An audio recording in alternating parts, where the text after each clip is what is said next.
Hello everyone, Namaskar. I'm Dr. Sanjay Mishra, consultant medicine in Delhi. In this video, I would be talking about snake bite. There are many confusions regarding the snake bite, and this confusion has to be clarified so that we can act accordingly. So, what are the snakes that are poisonous, and what is the incidence? So globally, there are around 5 million snake bites in a year. And out of that, 81,000 to 123,000 of deaths occur every year globally. If we see the Indian statistics, it is approximately 50% of these cases are in India. So it's a huge number. And around 58,000 of deaths occur every year due to snake bite. So it is really common. What are the snakes that is prevalent in India? So 90% of Indian snake bites are caused by Indian cobra, Indian krait, Russell's viper, and saw-scaled vipers. So, and the antidote which we have in India is also multivalent, polyvalent, and that is against all these four types of snakes. So what are the types of poison that snakes have? So snakes poison can be classified into two: neurotoxic, which affects the nervous system of the body, and hemotoxic, which affects the blood system of the body. Now, frankly speaking, neurotoxic is the easier way to handle, and we see less amount of deaths with neurotoxic toxins, because the only problem is the respiration stops of the person, and that can be tackled by putting the patient on ventilator. And we have seen patients coming out even after 21 days. So nothing of that complications.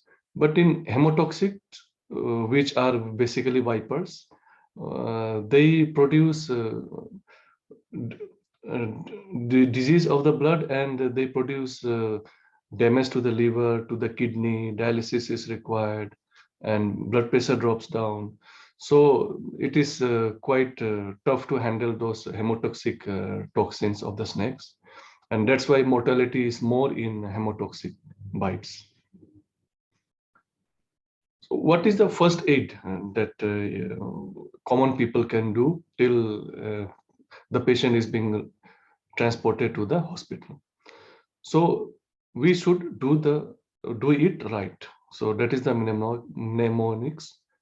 So what is the R stands for? We have to reassure the bite victim, because the anxiety, the palpitation, the increase in heart rate will increase the spread of venom throughout the body.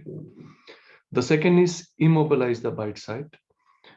This can be done with just a sling or just a light bandage.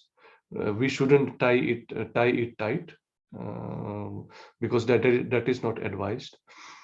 The G and H stands for go to the hospital. The sooner the better, because there are toxins which acts very fast. And tell the symptoms to the doctor, because based on the toxins, person will have different symptoms. Neurological will have difficulty in breathing, difficulty to see, whereas for hemotoxic, the problem would be bleeding from any side, palpitation, pain in the abdomen. So what are the don'ts that we should do not do? So first don't is don't wash the snake bitten area. So we do in dog bites or cattle bites or monkey bites, but it shouldn't be done in case of snake bite.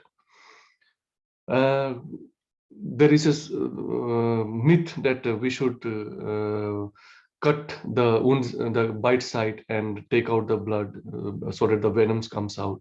We shouldn't do that. That will in fact promote the spread of the venom. We shouldn't suck the venom out of the wound, because that gives two victims for the hospital to manage. Don't use an arterial tourniquet. No tourniquet is to be used.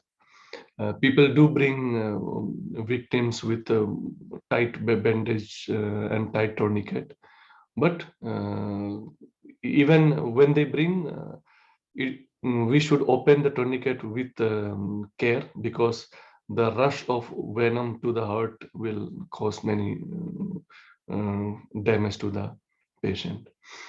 And we shouldn't try to capture the snake just to show that, yeah, this is the snake, because anyway, the polyvalent antitoxin which we have in India is acts against all the four common snakes, the snake venoms. So no need to go after the snake and try to catch it. One of the do's and don'ts is we should keep the bite site at least at the level of the heart or below the level of the heart. We shouldn't elevate it above the level of the heart, because that will, as per gravity, the venom will be more speedily access to the heart and brain, and that will cause problems. So even if ambulance doesn't arrive, or if you are in an area where vehicle cannot go, so these are the ways that a patient can be brought to the hospital. So the main message here is that the bite site should be at least at the level of the heart or below the level of the heart. So you can see the positions everywhere. It is the legs or the arm is on the lower side than the level of the heart. So this would be do's and don'ts of snake bite. Hope the myths that is being practiced and the confusion which we have what to do in snake bite, whether to tie it, whether to cut it, whether to suck it, all those things got clarified, and hope everyone can be a good assistant to a person who gets a snake bite. So thank you very much for watching this video.